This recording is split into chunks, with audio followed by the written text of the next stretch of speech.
This episode of The Candid Frame is brought to you by the Chico Review Photo Book Retreat, founded by the creator of the Charcoal Book Club.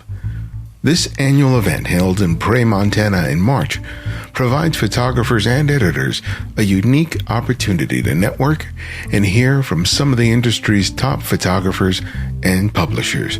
Find out more by visiting chicoreview.com. The real test of longevity for any professional photographer is not just a financial one. Many photographers meet that benchmark and succeed in earning a living from photography. However, there are some photographers whose job is just that, a job. They earn a good living, but have lost the spark and passion that inspired them to pick up a camera in the first place. The photographers who succeed, both financially and creatively, are people who don't lose sight of why they were driven to make photographs. It has to be more than just making money. Rob Hammer is inspired by his curiosity about people, communities, and culture. He uses the camera to provide entry into worlds he would otherwise not have access to. They have led to projects on basketball, barbershops, cowboys, duck hunting, and so much more. He often pursues the open road to renew and nurture both his photography and his insatiable desire to discover something new. This is Ibarionex, and welcome back to The Candid Frame.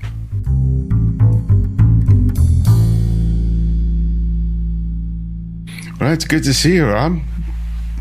You too, man. I feel like this has been quite the journey to get this done. Technical issues on both sides, but yeah, I'm glad to make it happen, and hopefully we won't have any problems. So, yeah, same here. Well, thanks again for having me and taking the time again. Yeah. You know, sometimes when there's some sort of snafu and I have to do an interview again, it ends up being sort of a good thing. Sometimes the second one feels better than the first one did, probably because we already had an hour underneath our belt.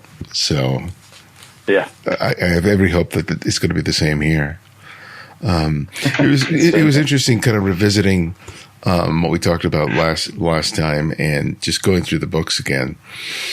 You know, your whole journey to becoming a photographer is really interesting to me, because the sort of meandering that you did in your early years, trying to find yourself, what you wanted to do, is I think a thing a lot of people could relate to. Because I think when people see someone working as a photographer, they make the assumption that from the very beginning, this is a person who knew exactly what they wanted, and they went out and got it, and they made a career, and that everything just sort of made sense, and pieces just fell into place. And for you, it wasn't that way. So I'd like to sort of start there, because you mentioned in your book, Roadside Meditation, you went to a military college, which you didn't like particularly well. That's an understatement. An understatement. But that still didn't leave you with any sort of clear sense of who you were, what you wanted to do. Talk to me about who you were at that point in your life. Well, best I could probably say is that I had no idea. I think going there was a sort of a hope that it might beat some discipline into me. Mm-hmm. But it probably had the adverse effect. It probably made me go the other way even farther, because of how much I disliked it. And it felt much, it didn't feel like a military school so much as it felt like a babysitting service. Mm-hmm. that was run by kids that were your same age. So you're there getting yelled at by people that have really done nothing more than you, except for they've been there for one more year. But they're kids, that kind of on a power trip, I guess, because of rank and all that. So yeah, I think it kind of pushed me further down the path of like, this is not for me. And I really just want to do my own thing, and not have that control. And I don't know if that's really a good thing. I've kind of always had that problem with authority, which has certainly set me back numerous times. But I mean, I'm here, it's put me where I am today. So, it's been a bumpy road, but I certainly can't complain. You just said that there was an expectation and might teach you discipline. Was that an expectation that your parents had, or that you had for yourself? Well, certainly my parents would want it, but the decision to go there was my own, actually. Oh, okay. Because I was I was still going to a community college at home, and I was actually taking art classes, drawing and painting classes, and just screwing off. Just having fun, just kind of partying and just being an idiot, just not knowing what I wanted to do. So, and I had a buddy go to Norwich that the year before, and he came back and he kind of, got his ass whipped into shape. And it's like, maybe that would be a good idea for me. When you say you kind of figuring out, because I know I was there too, trying to figure out what the heck I wanted to do, and I was lucky enough that an encounter with someone sort of led me down the path to where I am today. Do you attribute any particular relationship to giving you a clearer vision in terms of what you want to do and where you wanted to go? That could be a really long conversation, but I think if I had to pinpoint it to anything, it would be photo books, and just the massive amount of time that I've spent digesting photo books. Just almost as I guess maybe almost as a meditation. Because I was doing photography back then, and by all accounts, everybody would be like, "Oh, amazing career, you're doing really awesome things. You're photographing famous athletes and this and that." And I really didn't care for it too much. But it wasn't until I started really digesting serious photo books of photographers that I really respect, and kind of learning more about that, and learning about the history and just that different style, I guess. It just really sunk in. Like, oh, okay, this is more me. This is what I want to do. Like, I don't give a shit about that flashy advertising stuff. Like, this stuff here is what's important. Street photography, I guess I would call it. Yeah. But even before you started doing the commercial work, you were, you did a trip to San Diego where you kind of did jobs here and there.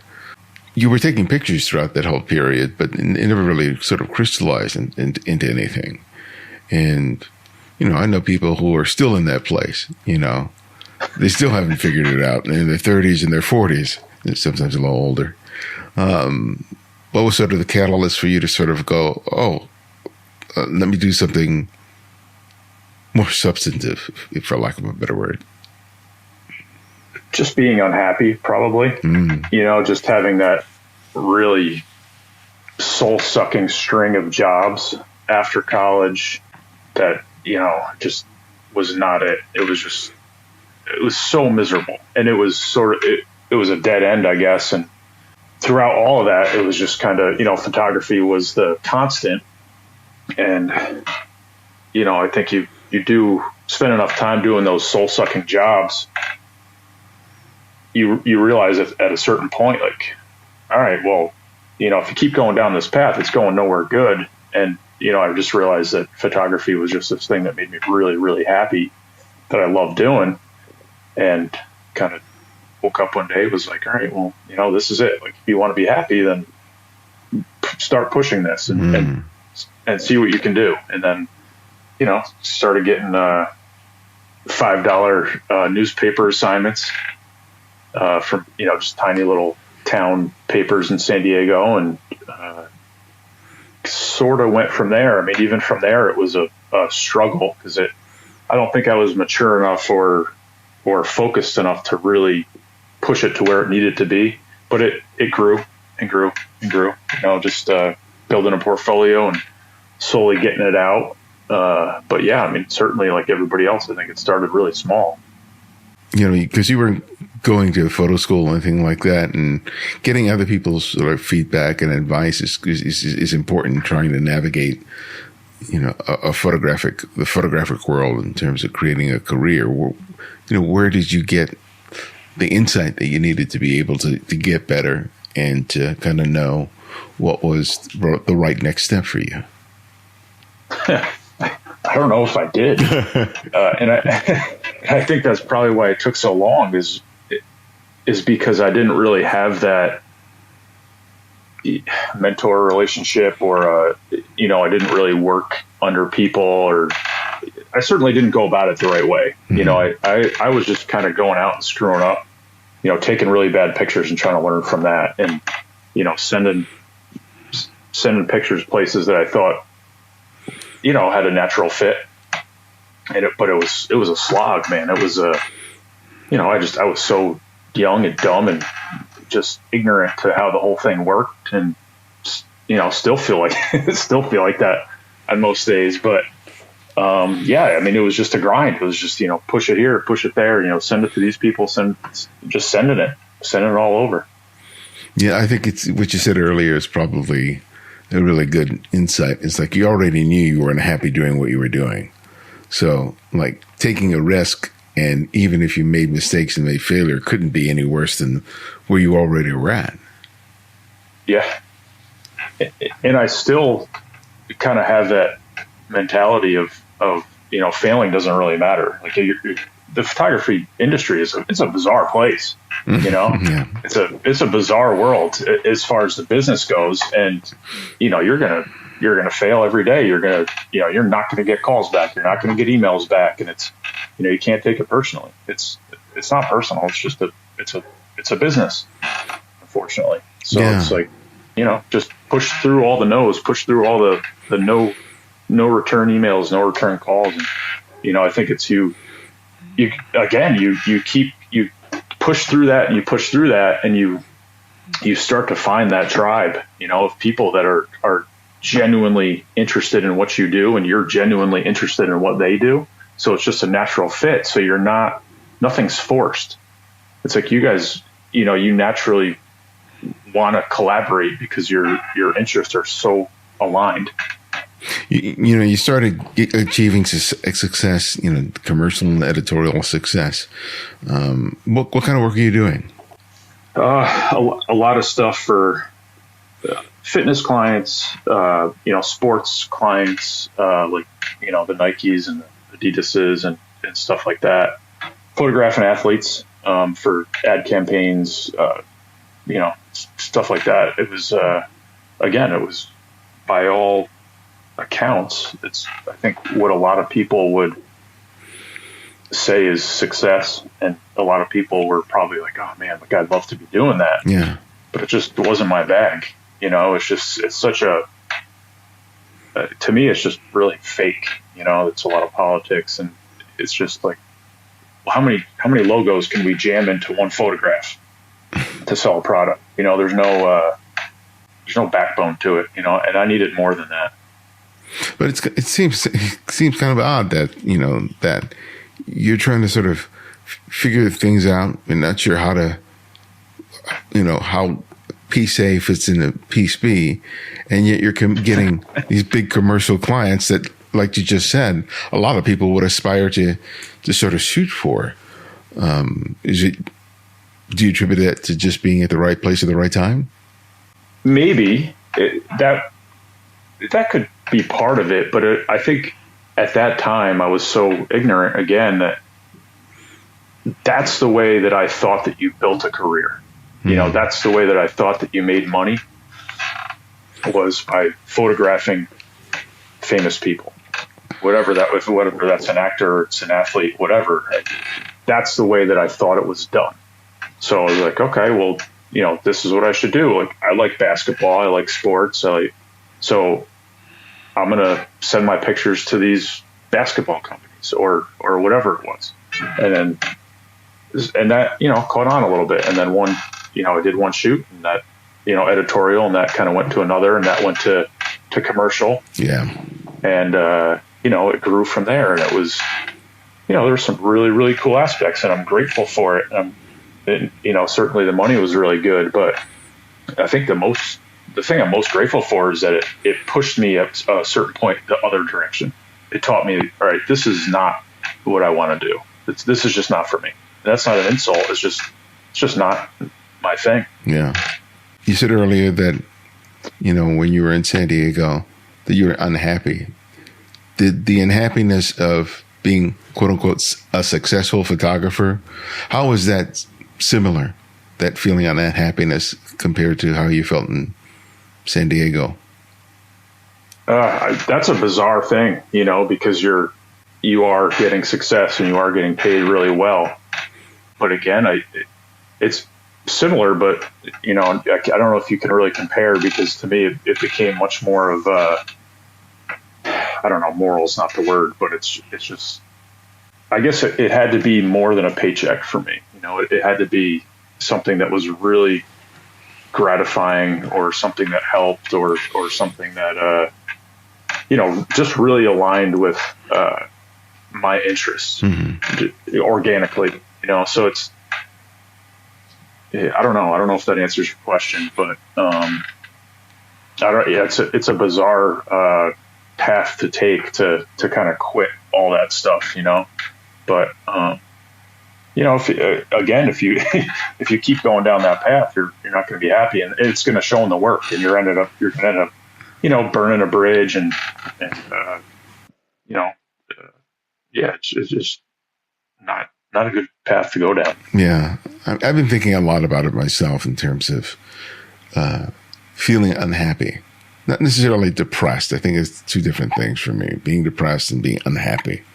And I think unhappiness is often, for me, a matter of perspective, right? Because I have moments now that I feel unhappy, but, compared to where I was 30 or 40 years ago, I'm in a better situation, certainly, than I was 30 or 40 years ago, right.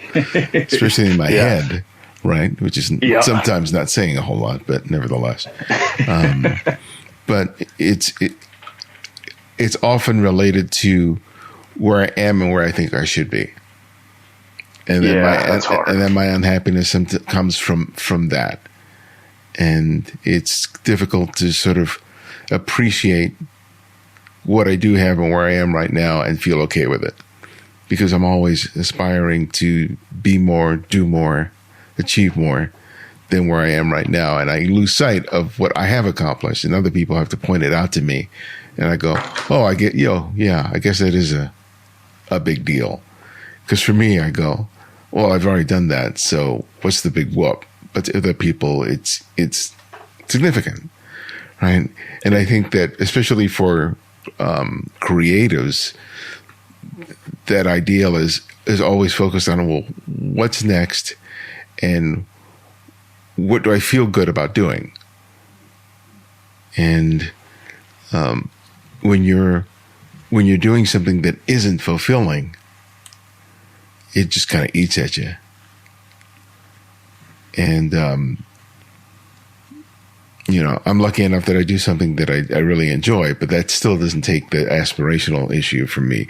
But I remember when I didn't have anything that I was doing that was making me happy, and I still had that sense of I want to be doing more. How I felt about myself and my situation was far worse. And it seems like that's kind of what you're suggesting, if I'm not too off the mark.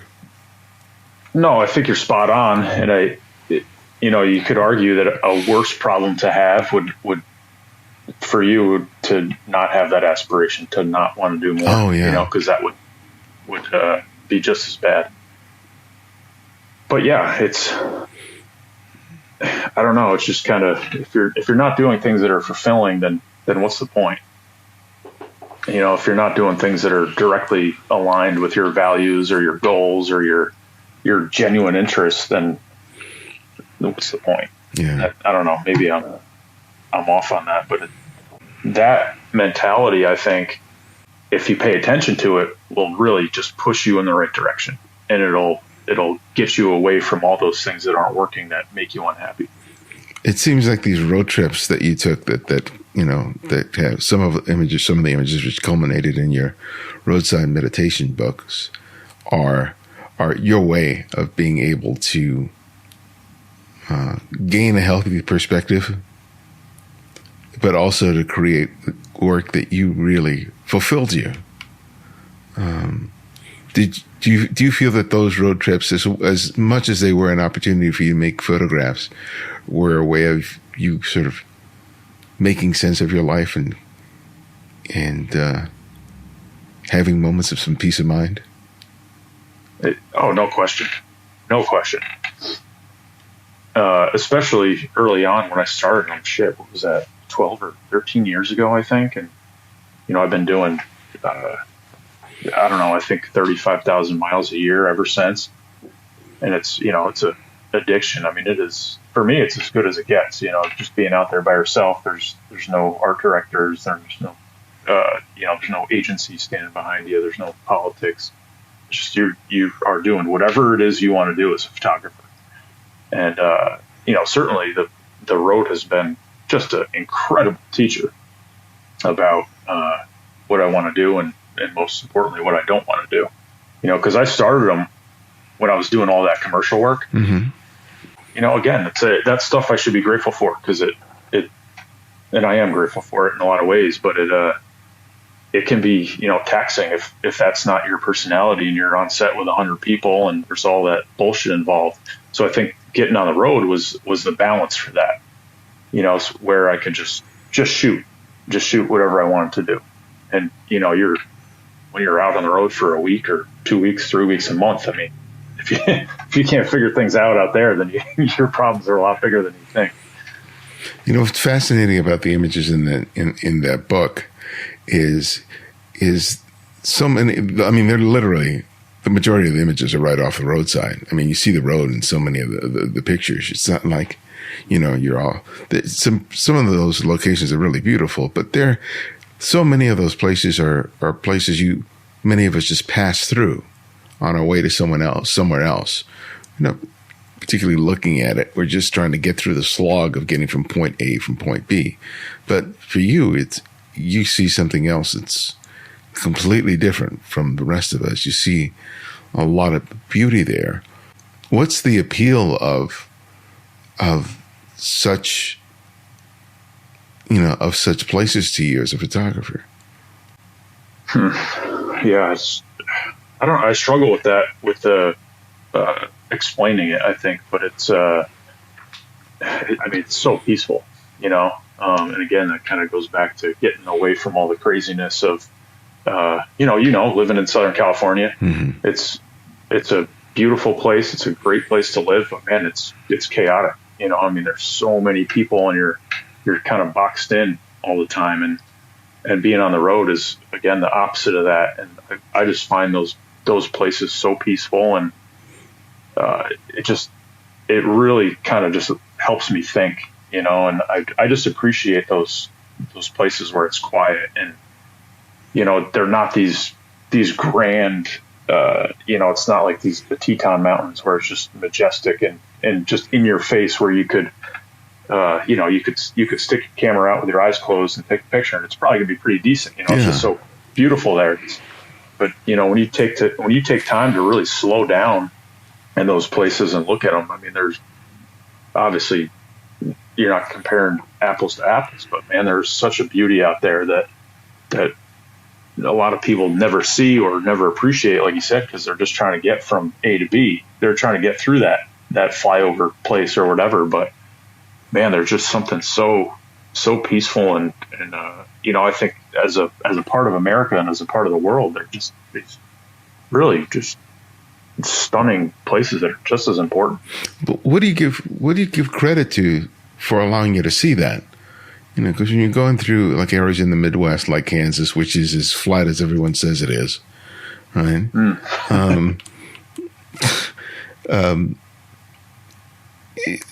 Because it's like, how do you recognize the potential of that as something interesting and as beautiful? Where did that awareness come from? Especially, when you're living for a large part in like cities, to be able to recognize that this expanse of, virtual nothingness has an inherent beauty and power to it. It's hard to say, but if I was to guess, it's probably from just spending so much time out there and then starting to appreciate those places. And, when you're in them and everything kind of looks the same. Yeah. And you see the same for a really long time, then all of a sudden there's that little change, that really subtle change. That subtle change can stick out so much. Can you give me an example of that? Yeah, I'm particularly fond of the American West, all just, Montana and Wyoming and Idaho and states like that. And, I mean, there are just massive expanses of nothing out there, So when you're going along and things can kind of look the same, but even in Kansas, when everything's just flat, and then all of a sudden you just see, this really subtle but beautiful kind of roll of a hill, or just, the way the light's raking across that hill, or it's those really subtle things of, it goes from dead flat to a roll, or, just the way the way a tree pops up over a horizon, or I don't know. For instance, is hard. I don't know. It's, I don't know. It's I think you dissect the land so much when you're out there because you have nothing but time. Yeah. That I think you're just always just scanning and looking and looking for that thing that's different. And it just, after a while, it's, I guess it's probably not that different from, what you do with street photography. When you're walking around LA, it's like you're looking for that thing that's different, or that thing. It's very reactive, because I say that I'm looking for it, but it just kind of happens. It's just, you see that thing and you just react to it. It's not like I'm going out for this thing today that I want to find in Kansas, or that thing I want to find in Montana. You're there and you just react to it. And I would imagine that's the same for you, while you walk. So what's the challenge for you in with respect to making the photograph, so that people see what you're seeing and experience what you're seeing, as opposed to the people sort of glossing over it as they normally would if they themselves were driving through there? Oh, well, that's a challenge. It's a huge challenge. That body of work, I think it's beautiful, and I love the images, and I think it tells kind of a great story about, these places in America. But man, it's a hard sell, because I think that especially now with Instagram and social media in general, it's like people are so pounded with visuals that unless it's stunning, or unless it's, over the top, people are like, next, because they're not taking the time to see those subtleties. So it's been really difficult, like, I don't know, the book came out, I don't even remember, but it's been a little bit, but it's been a struggle to find the audience, because a lot of people, unless they're really into photography, they're not going to take the time to really understand, what makes that photograph good. Yeah. We're teaching generations of people that it's about the pop and the reaction. Because I observed that in my own, when I post images to Instagram myself, I know the images that I believe are people going to go, oh, they're going to love and going to get a lot of likes. And there are other images that I post that I go, oh yeah, it's going to get nothing. I don't care. Right. Because I know what it is about that image that I like. And I know that it's not, Instagram friendly. But like you said, when you're putting your work out there in a book or an exhibition or something like that, that's a completely different audience, and it's a smaller audience. And so trying to find the people who get the work is a challenge, especially in today's age. Even though we're all supposed to be so interconnected, trying to find that community is still quite the slog. It's difficult, man. People need that in your face, just over the top photograph for them to pop, to react, because they're just so bombarded with visuals. Unless it's a 11 out of 10, then it's like next. one of the questions people might pose to you is if it's so difficult to find an audience and it takes so much time and money to put these images together, why do it when you could be doing something else that would garner you much more attention, much more money, much more opportunity? Why do it? Well, I mean, the first answer is I didn't think it was going to be this hard. Honestly, for this particular body of work, I didn't think it was going to be that hard. And maybe that's just because I'm so biased and so emotionally attached to it, and because I believe in it. You know, you kind of assume like, oh, you know, people are going to have the same reaction to them that I have to them. Yeah. But that's not the case. But you know, I think the more important answer is, and I say this to people all the time that come to me with questions about making photo books, is don't make a photo book unless you have to make it, unless this is something that you have to put out into the world, because it takes way too much time, it takes way too much money, it takes way too much energy, and so like unless you're 110% invested and this is work that you have to create, then do the next thing. Like go to that next project that's going to be easier sell. Yeah. Yeah, because the other books on you've done a book on barbershops, you've done one on American Cowboy, and with both, I suspect there's a built-in audience for that, right?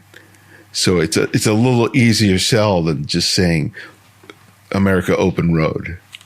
Yeah, it really is, you know, and as big as the whole road trip theme is and has been over time, you know, with with books like Kerouac, but then photo books with like Walker Evans and Robert Frank, you know, and then, you know, the Stephen Shore and all those guys. It's such a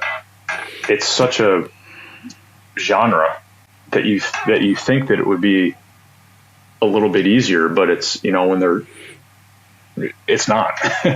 It really isn't. And I think, you know, with the books that I did before, with the barbershop thing and then the basketball thing, it is more direct. So like you said, you have that baked in audience and they're easier to market to because, you know, barbers in particular, it's like, you know who the audience is. Yeah. And basketball, the hoops thing I did is basketball fans. And, you know, you could do an Instagram ad campaign to target those kind of people. And I did that, and it was successful. And so that kind of gave me this false, it kind of made me think like, oh, okay, well, this isn't going to be that hard. Like I can find road trip people, you know, they'll be fine. Like I'll do an ad campaign. You know, people love road trips. Oh, they'll buy the book. Easy. It's not, you know, it's like each one you're kind of starting over and you're finding that path. And, you know, I thought the other day, you know, cause I love photo books and I love making them and I love looking at, you know, not just mine, but everybody else's. And, I kind of had this thought the other day that, you know, this book it'll find an audience at some point, and that might be 5 or 10 or 15 or 20 years down the road, and that's fine. And I think maybe sort of letting it happen, letting people find it because maybe they like my other work is a better approach than trying to stuff it down people's throats. Yeah.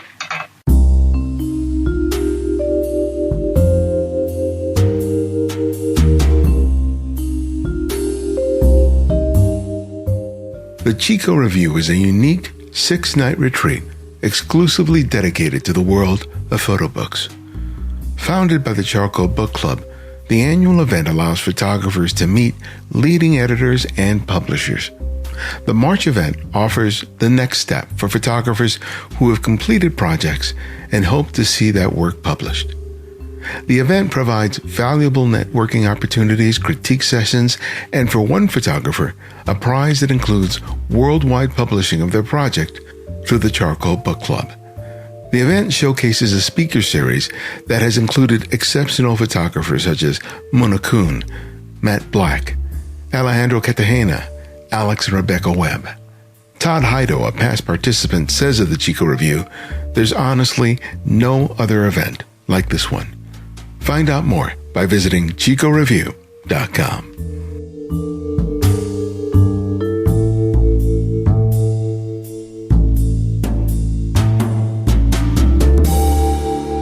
I remember growing up that the idea of a road trip was a really big family thing.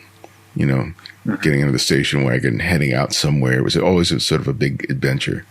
And, I think probably post World War II that the idea of the family hitting the road and going off to the Grand Canyon or, Yosemite or, just making these extensive trips across the country, was just the way that people did things together. Maybe I'm out of the loop, but it doesn't seem like that as much anymore. But from sort of your experience, do you attribute that the struggle toward finding an audience is sort of the decline of that particular kind of culture? It could be. I think you're right that culture, I think, is not as big as it used to be. I think a lot of people are doing road trips for outdoor activities, but I don't think a lot of people are doing them the way that I do them. So you combine that with the fact that it really is a subtle body of work. The images are subtle. Mm-hmm. They're not slapping you in the face. I think that, you combine those two things and it's a tough sell. Yeah. But I think that what's important is if you know that those are the photographs that serve you, you make them and you don't worry about whether or not it's going to sell or even find its audience. Because I know I make pictures that don't make sense to anybody but me, right? It's just, I love the, it's cliche to say, but the mundane, but the stuff I like to photograph sometimes, I know only makes sense for very few people, right? Sometimes mostly other photographers who kind of understand what I'm sort of trying to do. And I think it's really important for a photographer who's going to be doing it for a while to be really comfortable with that. If you're reliant on the approval of others, whether it's on Instagram or in any other way you're seeking confirmation or approval, you end up corrupting your own way of seeing because you're trying to accommodate what other people expect and what they want, especially if you're trying to make a living as a photographer, because that's all that's about, shaping your own vision to satisfy some person who really doesn't understand anything about photography beyond what they want it to do for them. And, you're still out there, working for clients and things like that. So how has, this work, being true to yourself with your own personal work, made you better in terms of working with the clients that you do? It's been great, I think because I'm really happy with the work that I make and I do a lot of it on my own.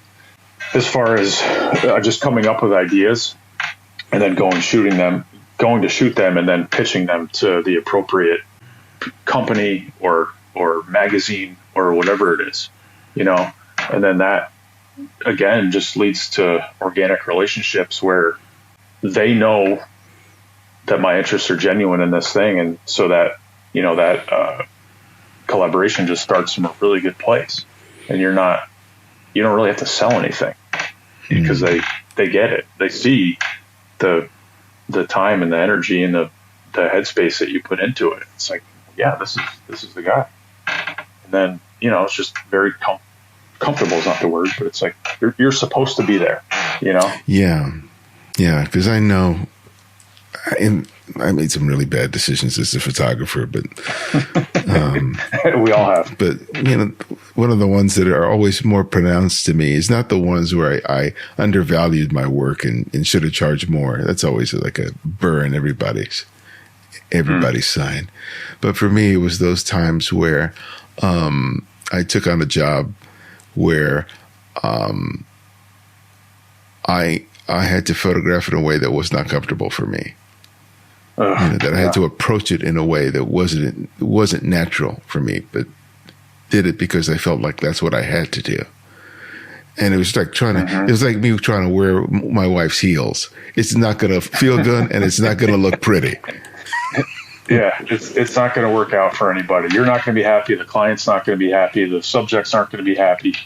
Yeah, and I think that's, from what I'm hearing, that's like a big lesson for you. Again, as a result of making all those mistakes that you did in the past, do you find that when you're approached now, that it helps you to, if not choose who to work with and not work with, but also in terms of how you choose to work with them if you do? Yes, I think when you're a young photographer, and I haven't been doing it too terribly long, but when you're really green, you will take absolutely any shoot, and you will do anything to get paid as a photographer. It doesn't matter what the shoot is, doesn't matter how much they're paying. You'll go and you'll do as you're told, no matter what it is. And I think when you start to get a little bit older, it really becomes more of a collaboration where the client is coming to you because they like what you do. So you're dictating is the wrong word, but like you're kind of saying like, hey, I love this idea. Like, let's do this. Let's collaborate. And, they'll present a way to do it. And you're confident in saying like, that might not be the best way to do it. And like, here's why. So you have these really great relationships and you're confident to push back in a way, whereas before it would just be like, oh yes, yep, absolutely. Yep. Okay. Yep. Yeah. Anything you want. And that way that they wanted to do it might not necessarily been the right way because they're, maybe they were young, maybe they didn't know what was going on, so I think it's just, you start to get to a better place where you want to do really good work for a client, but you're more confident and you're more vocal in saying, hey, this isn't working. You might be out in a shoot and you're trying to do something and within a minute or 5 minutes, like, hey, this isn't working. This light sucks, or this location sucks, or what we're trying to get that person to do is not working. Let's try this.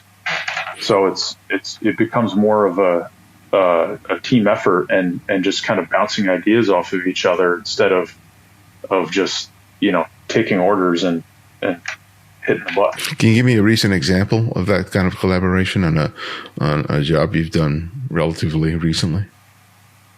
Yeah, I think it happens all the time with fitness work, and I still do a decent amount of that for clients, new clients, and ones that I've been with for a long time. And an agency or a brand they always have a shot list, and where it's like, all right, we're going to do this shot in this place at this time of day at this location, and then you get to the location and it's just, everything is just backwards. Everything it falls apart. And you're like, all right, let's just rearrange all this. We're going to do, this shot of this person, using the straps or doing push-ups or deadlifts or whatever over here at this time. And then, we're going to come back to this place in the afternoon and go to this place in the morning. And, it's just that kind of thing. It's just making everything up as you go, having a plan, but realizing like that, it's great to have that plan, but like be loose about it. We'll get all these shots, for the most part, but like, don't feel like you have to be so regimented. Like, be open to, if it goes for the photographer too, be open to what the client's saying or the agency's saying, but like they should be open to what you're saying too, because they're hiring you, and you think that's because they think that you know what you're doing. So like, speak your mind about it in a very collaborative way. Like, hey, this is just not working. The lighting sucks. The background sucks. There's too much going on. Let's move over here and come back. Yeah. They're not just asking you to press the button. You're a problem solver as much as you are a picture maker.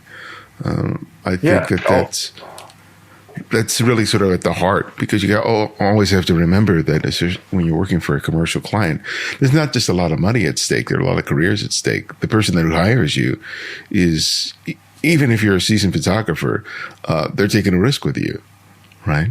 Yeah. They're saying, I made the best choice in hiring this photographer to deliver. And if the photographer doesn't, it's not just the photographer will not work with that client again. That client is in for some hurt as a result of the choice that he made. So you being able to act on your feet and make those last minute choices in order to produce something that works, probably better than what they may have initially anticipated, because the idea is they aren't photographers, you are. Right. And so you have to speak up. You do. You have to speak up. Is there a moment in your career where, because you talked earlier about where you're taking on jobs because you just want to get paid, but that moment where you felt like, I need to say something. Can you give me an example of a job where you felt like you could see that it wasn't working, and it was like you were struggling? Do I say something? And you realized, I have to do it. I have to speak up in order to make things. Well, for change. a long time, I think it was, you're too afraid to say anything. Mm-hmm. Yeah. You just kind of bulldoze through it. You're like, in your head, you're like, man, this sucks. This is not working. These are useless images, but I'm taking them anyway because this is what they want. I don't know if I have a specific instance for you, but I do remember that it was a very natural thing to where I just realized how to say it, where it wasn't like, hey, you're an idiot. Why are we doing this? It's like, this isn't working because, and like, here, I'll show you. It's like, look at the camera. This sucks. You're not going to use this. This is like, your boss isn't going to like this, and that guy's boss isn't going to like this. No one's going to like this. But like, maybe let's just turn this around a little bit. Move this light. Have this person do that. And I think there isn't that specific instance, but it was, I think, just a matter of like having the confidence and learning that way of saying, like, hey, no, this isn't working. Let's try something different in a very collaborative way. Your personal work, especially your road work, gives you a great sense of the environment and the space. And I know that in a lot of fitness work, it's not just about, the person doing the exercise or doing, practicing whatever sport or activity they're doing. It's often in terms of the context of the space that they're in. How do you feel that the skill that you've developed being out in the open road and basically working with virtually as ordinary and as mundane and as quote unquote boring as possible has helped you to see when it comes to creating images where there are people who are the sort of the focal point of the image, but within, some sort of environment or context? Yeah, it's a good question. I think I would say that it has helped a lot. And a lot of that probably comes from studying images, whether that's from photo books or if you want to relate it to fitness, it's like looking at other fitness photographers that have been doing it for a long time that you respect, and just kind of dissecting it and saying, well, like what works here and what doesn't. Like, why is this image great, or why does it suck? And you realize how important it is to pick the location, to pick the background. For fitness, it's picking that gym that has texture or has patina or has been around for a long time. Is as visually appealing as the subject, because they work so well together. But yeah, I mean, the answer is yes. I mean, it certainly has helped, because you look at a lot of shit when you're on the road that you can't make any photographs out of, and then you find that thing that you react to, and you're like, all right, well, yeah, this applies to everything. Again, like, you see it, like how many hours do you spend walking around the streets where you don't make any images, and all of a sudden you get to this honey hole and you can't leave it. Yeah, that's the majority of my time. Yeah.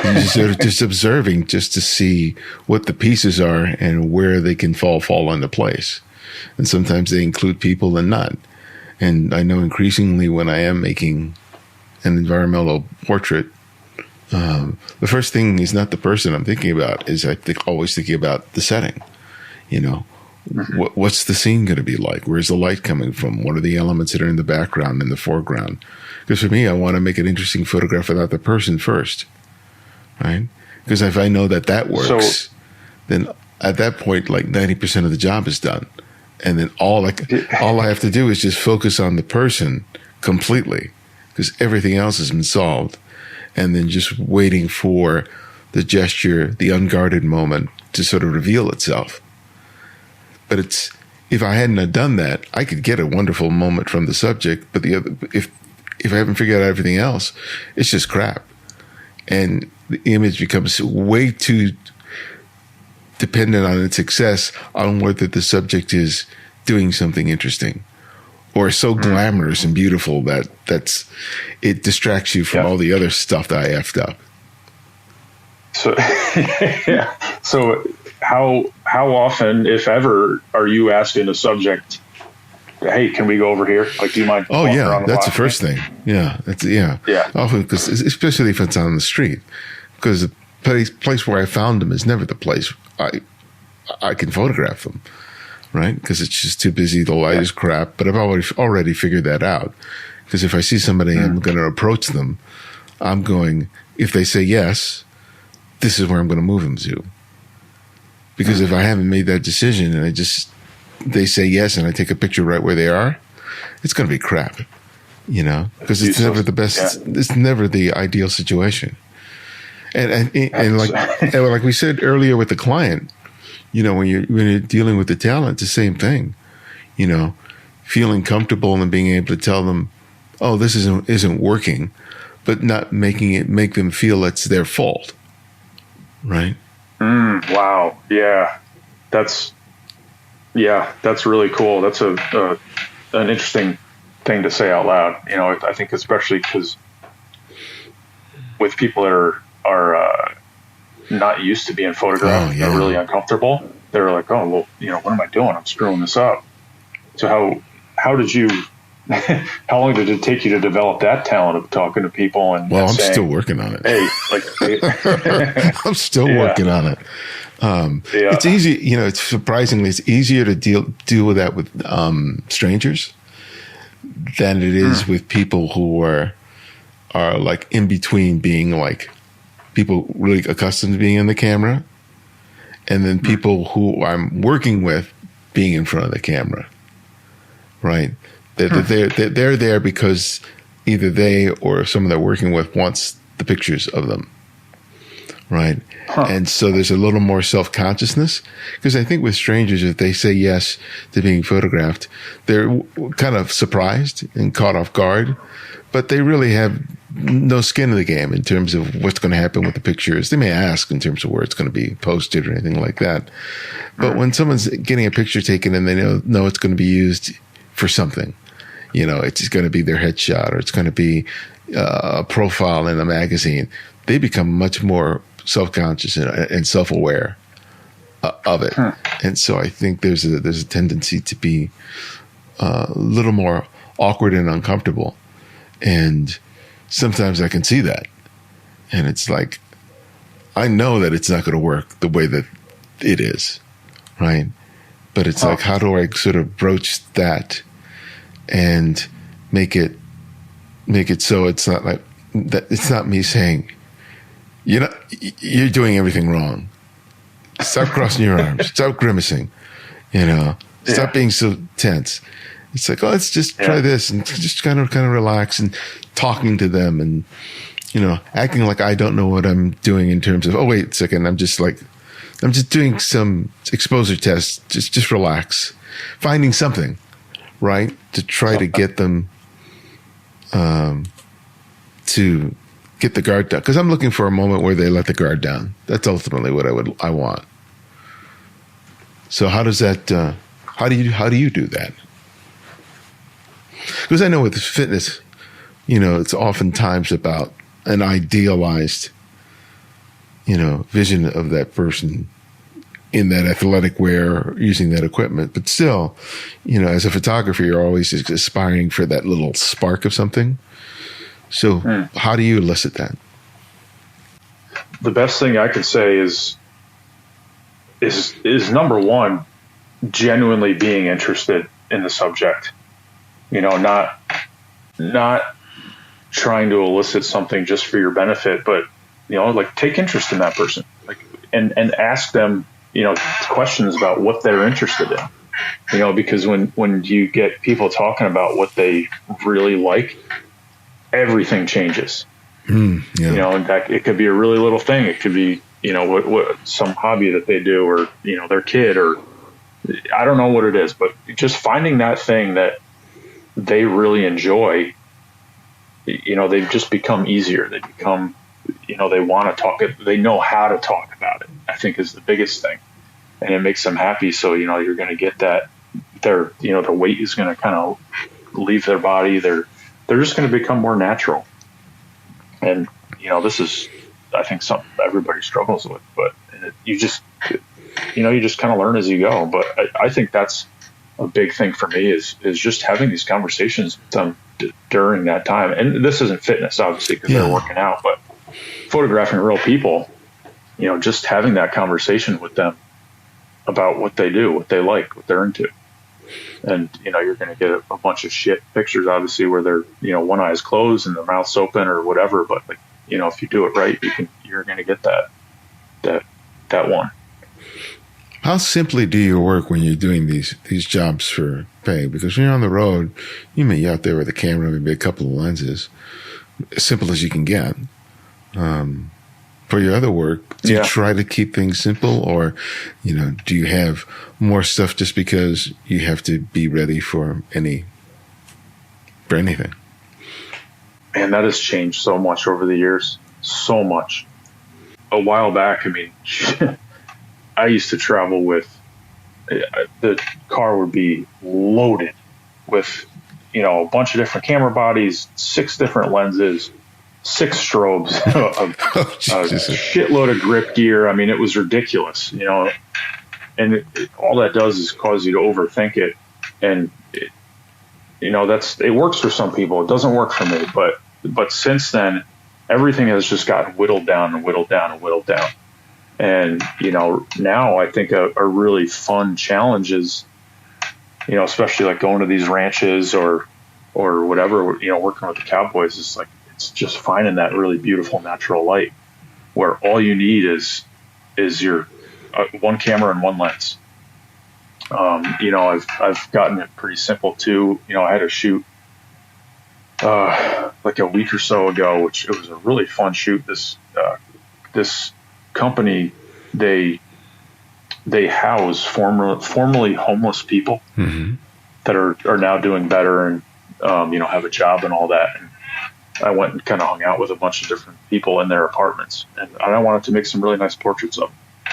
So I didn't bring any lighting equipment, just brought my cameras. I brought 2 cameras, 2 lenses, and then a big black flag that I put on a light stand and just put it in the spot that I wanted where the light was really nice, and that was it. Just natural light and that black flag. And I love the portraits, just love the way that they came out. And, they're just really genuine. And I look at them and I'm really proud of them because I see their expressions and how happy they are. It's like, it's not this, poverty porn. It's not, people kind of taking advantage of homeless people for that shocking photo. Like, these are really nice, genuine moment photos. So it's, I don't know. It's, it seems like anytime I try to make it really complicated, it gets worse. Yeah. Oh, absolutely. Yeah. Yeah. That's one of the lessons that you have as a photographer, you learn, complication is not a good thing. No, it's not. You think you should be using 6 different strobes and 10 different modifiers and just boosting it and boosting it and boosting it. But man, the portraits that I think I've made in the past couple of years that are the most effective, that people respond the most to, are natural light. Yeah. But you mentioned with the cowboy work, you're doing 1 camera, 1 lens. What's the focal length you're using? As a zoom? Oh no, for that stuff I'll use 2. I'll always have a wide and a zoom. Okay. But even with trips now, man, way back, I'll never forget this. This is such a great learning experience. I went to France, I don't know what it was, maybe 10 years ago for a snowboarding trip.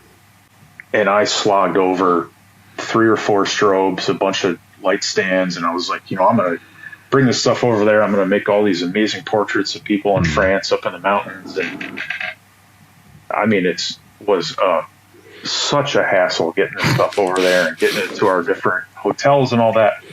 Stuff never came out of the bags. Never, ever came out of the bags.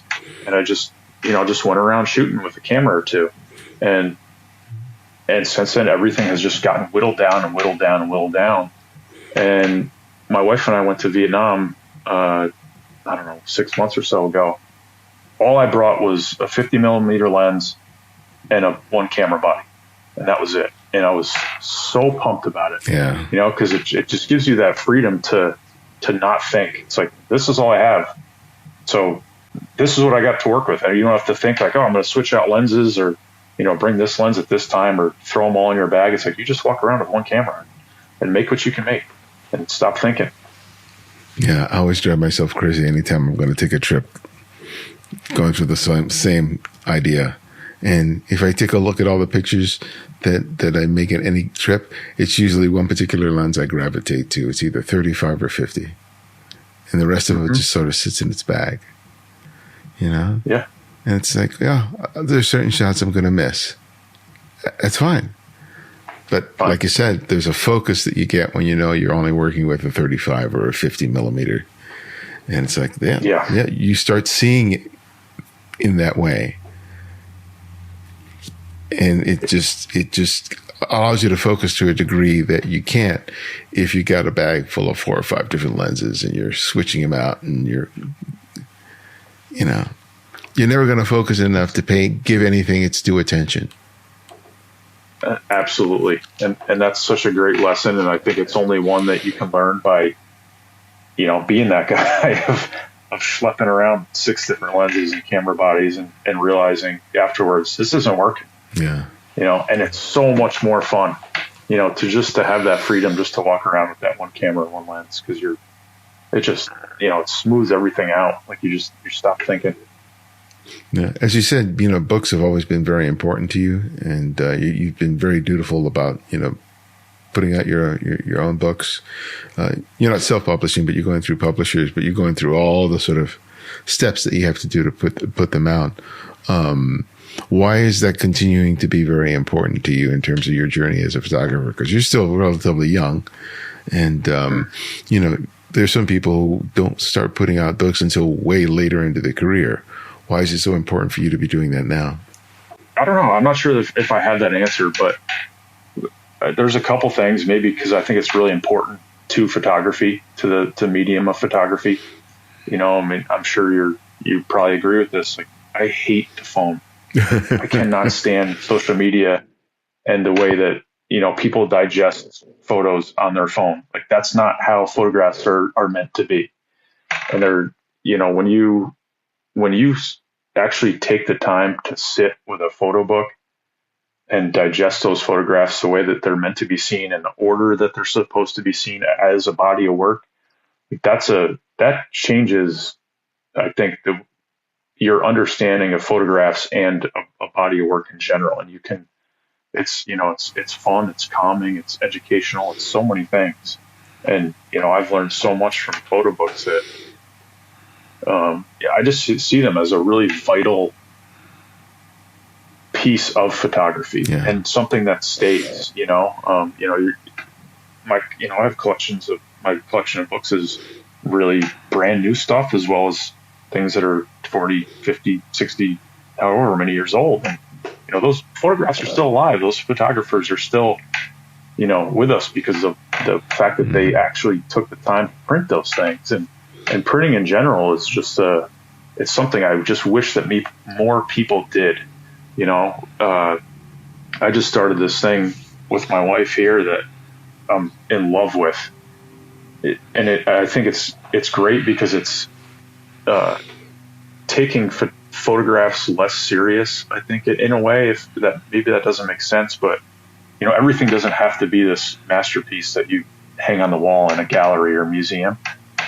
So I got this a photo box that I got it off Amazon for like $6, and I've started this habit of printing pictures just 5x7s, It could be, just stupid pictures from a trip, whether that's overseas. It could be a trip to, up to see family for Christmas. It could be anything, a friend's birthday, just stupid moments, in between moments. Some of them are really nice. Some of them are snapshots.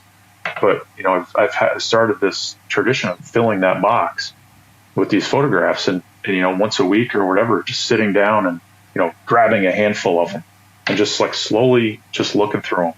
And, I think it brings me a lot of pleasure, and just to kind of like relive those trips or whatever it is. And, I think that's something that more people should do, because they're such great reminders and just, can bring you so much joy. Yeah.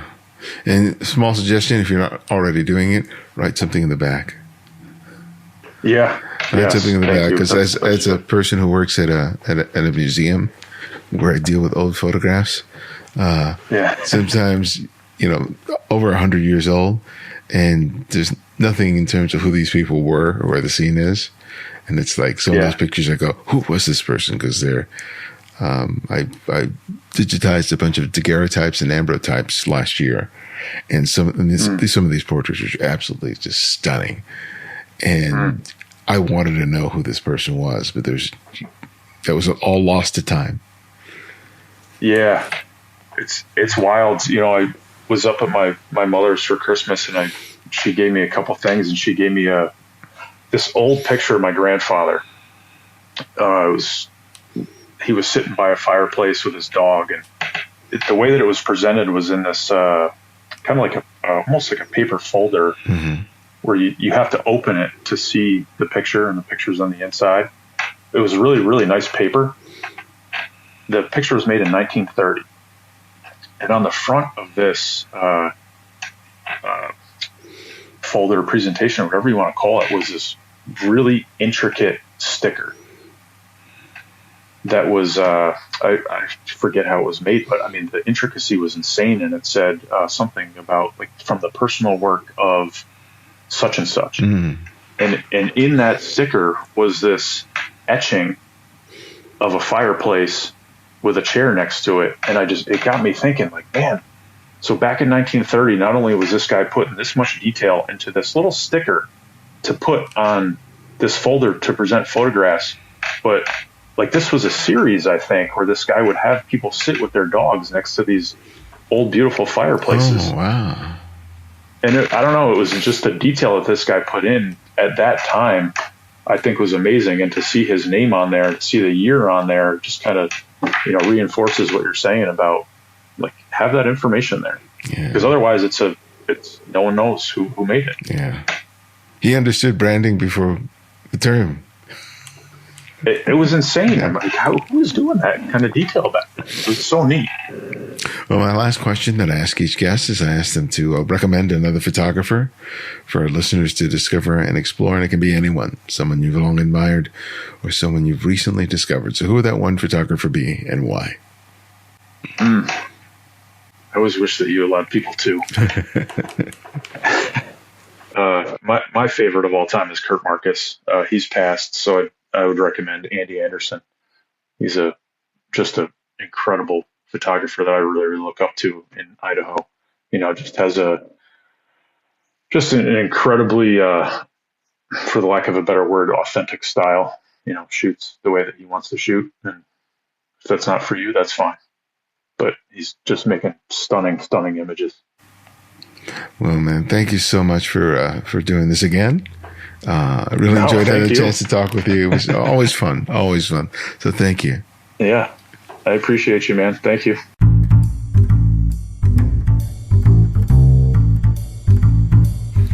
Thanks to Rob for joining us. You can learn more about Rob and his work by visiting robhammerphotography.com. And if you're a fan of our work, you can write reviews on whatever service you use to listen to podcasts and share a favorite episode on social networks, be it X, formerly Twitter, Facebook, or Instagram. Remember to use the hashtag #TheCandidFrame. You can also support us financially via Patreon. And if you want to make a one-time donation to the show, you can do so now by visiting buymeacoffee.com/TheCandidFrame. Thanks to Jay Madsen, Billy Bird, and Ben Shonkoff for their recent contributions. We've relaunched our newsletter using Substack. Sign up today to receive regular updates on all things related to TCF. You'll also find a thriving photo community that I'm very much enjoying. And if you can't find every episode of the show on whatever service you use to listen to podcasts on, download the Candid Frame app for Apple iOS and Android.